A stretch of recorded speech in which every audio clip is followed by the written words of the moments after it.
ये ख़वातीन हज़रात, ये गाड़ी है जिसके अंदर डेड बॉडी रखी गई है अरशद शरीफ शहीद की। तो हम इसकी गाड़ी को फॉलो करेंगे। ये साथ हमारी गाड़ियाँ, ये भी हम निकल रहे हैं। हम यहाँ से जो नज़दीक एयरपोर्ट है, यहाँ से कोई मोचरी में मौजूद हैं।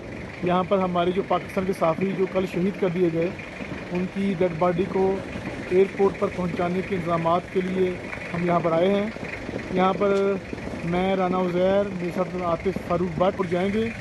और अभी कुछ देर में इंशाल्लाह ये जो वैन नज़र आ रही है आपको, इस वैन के अंदर डेड बॉडी को रखा जाएगा। अभी डेड बॉडी जो है वो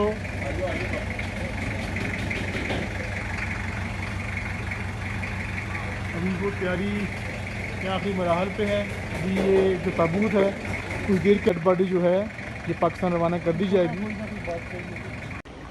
बिस्मिल्लाहिर्रहमानिर्रहीम।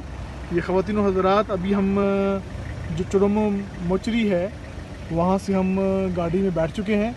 और जो सामने आपको हाईएस्ट नज़र आ रही है, ये मैं आपको इसको क्लोज़ करता हूँ। इसके अंदर जो है ताबूत रख दिया गया है। एम्बेसी के कुछ लोग हैं और ये हम बैठे हुए हैं। ये बाहर आपको नज़र आ रही है कि पुलिस